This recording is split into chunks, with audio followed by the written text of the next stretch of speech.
transition, and the last time we talked to you was right after you got hired. How has it been for you through spring ball, and now that that you've kind of transitioned and ready for fall camp? Yeah, it's been a great transition. Really excited heading into fall camp, heading into the 22 season. I think that there was a lot of excitement for me. First taking the job, first time opportunity, first time to be a coordinator, heading into spring ball. But then after spring ball, you get a chance to work with our guys and really see the pieces that we have. We have an outstanding group of young men that Coach Satt and his staff has recruited, brought into the locker room. Really excited about the pieces that we have from a playmaking standpoint. And then I just love the character and makeup of our guys. I didn't really know what to expect coming in. Um, didn't know a lot of these guys, hadn't recruited a lot of these guys that were on this team and in this locker room.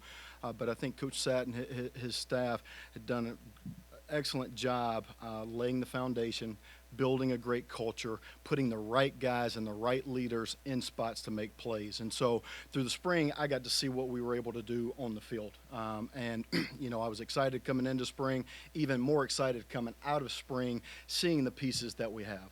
I think, we've got some veteran presence, some leadership qualities on offense that we're bringing back that guys that have played in a bunch of games, big-time games for us, made a bunch of big-time plays. And then we've got some youth and some transfers that we brought in to mix in and help complement some of the pieces that we already have. So I think heading into fall camp, it's to continue to build on the things that we started in the spring. I think we had an excellent summer.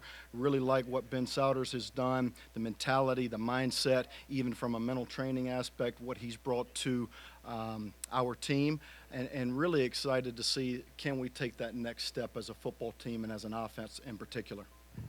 You've got a bunch of capable running backs. Are you a guy who likes to see one guy really sort of become the main guy, or you good with spreading it around throughout? Yeah, I think spreading the carries, the plays, the reps out. I think when you look at football in general, whether it's college football or even the NFL, even as I coach the running back position, it's not one guy that dominates the carries or the reps anymore.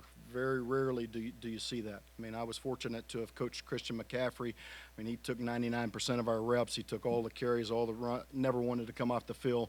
But very rarely do you see that much anymore in college or NFL football because it's by committee. I think that is because it's a position that the hits accumulate and the wear and tear accumulates, and so you have to have multiple guys who can step in and make plays, and that's what I'm excited about our running back group. I think you've got multiple guys who can step in, play big time, meaningful reps for us, carry the football, catch the football out of the backfield, protect the quarterback when we ask him to be in pass protection, and so we're going to use all of those guys, and then by game it really depends on what guy has the hot hand. I mean, who is really playing well, who's feeling it, who's running really hard, and I think you get a sense of that as you get through the first couple of series, and really see who has the hot hand for that day.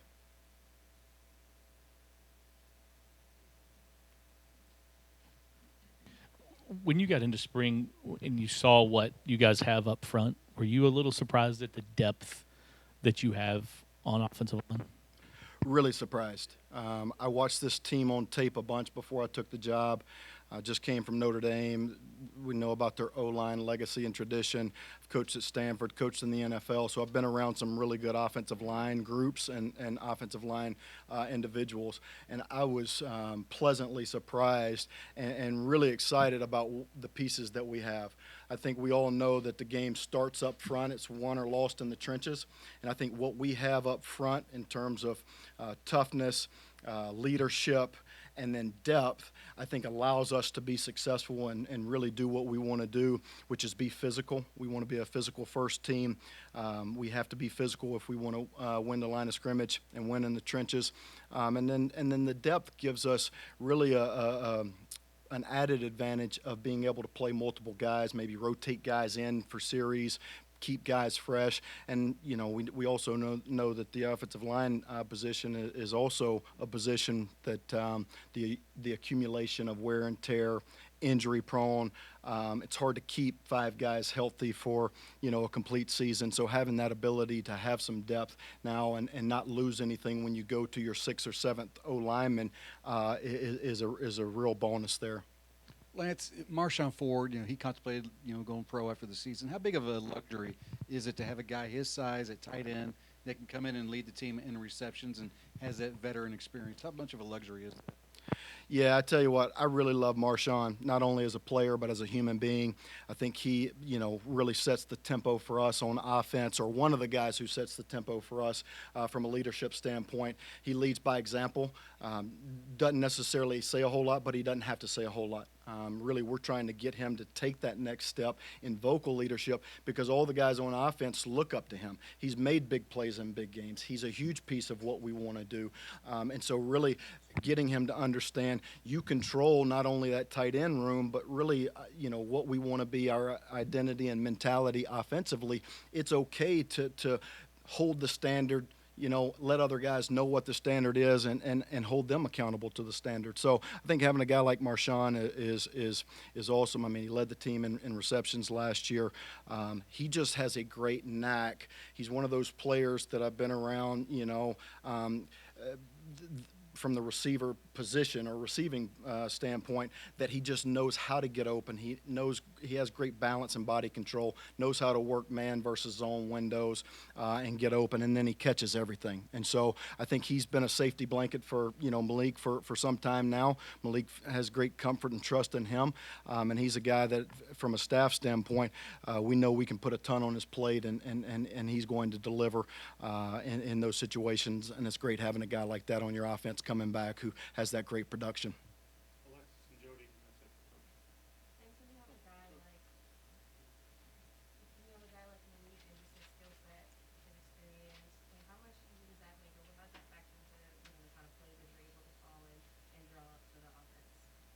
Yeah, so Malik is one of those guys also on offense that played in a ton of big games, has a ton of experience. Coach Satterfield mentioned it earlier, but I think last year and the season that he had goes a little bit under the radar. What he did, the offense went through him, the production that he had last year. He is a dynamic player, run and pass. So from a mental standpoint, we were able to put a ton on him mentally. And I think the two areas that we really challenged him in, we challenged our offense in, were two things. One, leadership. We wanted to see more leadership from him. He was already a great leader, but again, just like we talked about with Marshawn, he's one of those guys that can be a vocal leader. Guys are going to rally around him. He's the quarterback. He's the franchise piece in the middle of that huddle that when things are going well or when things aren't going well, guys look up to him. They're going to want to see how he reacts in critical moments, in critical games, and see what his tempo is like. Right? And so really we had some great conversations with that. So from a leadership standpoint, I thought he took a huge strides this spring and also this summer. From a workout standpoint, he was making sure that he was at the front of the line for sprints, making sure that he was leading the groups and some of our competitive things this summer from a strength and conditioning standpoint. All of those things matter, and I think he's really matured and taken that next step and ready to take that next step from a leadership standpoint on the field. The next part of his maturation is situational awareness, becoming situational masters. And we worked a ton of situational football in the spring, being great on third downs, being great in red zone, 2-minute, end of game situation, 4-minute, when we have the lead, when we don't have the lead, when we've got to hurry up, when we can't take a sack. All those different situations that come up in games, we worked during the spring, and we really challenged our offense with being situational masters. And him being the leader of our offense, he has to control that. Okay, he has to know more than anybody else on the field what the situation is, what the situation calls for, and why we're calling a play. he has to understand the play caller's purpose when we call in a play. It may be a shot play that we call all goes, but that doesn't mean that we just blindly take the shot down the field. It means if they're dropping in coverage and we have time on the clock, it's a 2-minute drill. It may be a 2-minute drill, but if we got timeouts and time, check the ball down to our running back and let him gain 15 or 20 yards, get the first down, reset the chains, and go again. And so from his standpoint, just working and talking through all of those situations that come up in games that are critical situations that can win or lose you football games. Lance, we've heard a lot about Tyler and D, the transfers. Amari had a great freshman year last year. Can you kind of talk about maybe what you expect from him? And then second part, any of those young guys you think like that you're kind of excited to see when they put the pads on to see where they're at, I guess. Yeah, I'm excited about that whole group. Honestly, Jody, I think it's a guy that when you ask people outside of our building or whether it's fans, media, anybody. Not going to know a ton of those names. Not going to be a ton of household names. Not going to be a ton of names that have had a lot of production. But Amari is one of those guys that really has taken the next step in growth and maturation, and you would expect that from year one to year two. I think that's one of the things that you can really judge a player on is how much you grow from year one to year two. And he's been hungry, he's been humble, he's grown in all of those areas. And he was in that signing class that Coach Satt talked about earlier that was really tough, really had not been to campus, hadn't had an official visit, that COVID signing class. And so I think that he's one of those guys who I'm expecting big things out of. He was limited during the spring. He got hurt early on in spring practice, but I thought he came back from that hamstring injury, did a nice job getting himself healthy, doing all the things that the trainers were asking him to do, and then really understanding how to prepare himself not only physically but also mentally, the mental side of the game. And that mental preparation, I think, is where he's going to take a huge step. And so I'm excited for him. I'm excited for Tyler and D, a couple transfers that we've got in, and that group has really set the standard and set the benchmark for our offense in terms of work habits. I mean, they've come early every single morning to catch jugs or catch with Malik. They've been on the field 30 minutes before workouts.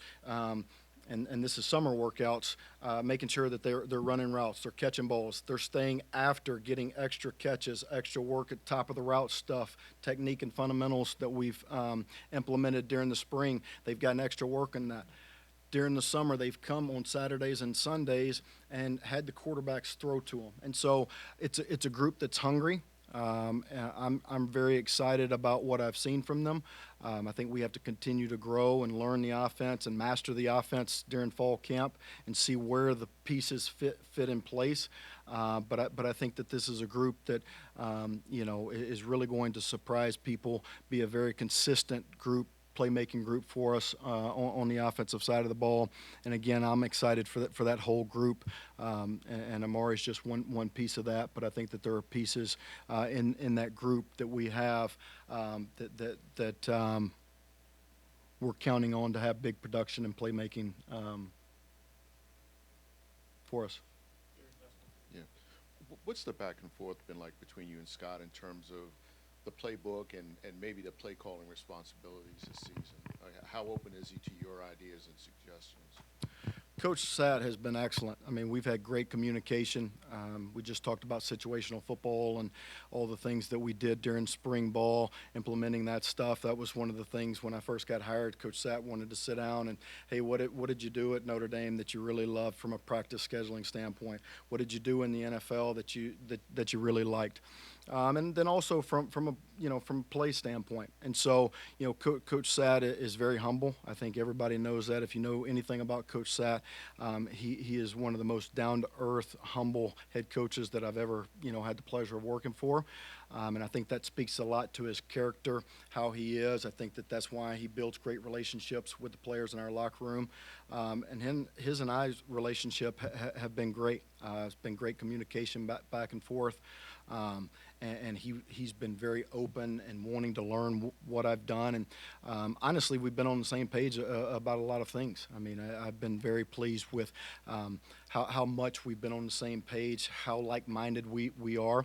I think that we'll feed off of that as we continue to go into fall camp, and even in the game, because I think as much as anything, when you talk about a game situation and when you talk about calling plays in the game, you want people who are in your corner and who are on your side and like-minded individuals who are going to complement and help, not detract or distract while you're during the course of a game while you're trying to call plays, you know. And so I think we've got a great staff. I've been very pleased, ecstatic about our staff, from full-time coaches all the way down to GAs and QCs. It's been one of the best staffs that I've been on top to bottom. We will do this collectively. We will put together the game plan collectively. I always believe in having input collectively, making sure that, you know, I find out what Coach Cardwell wants and what the O-line wants, okay?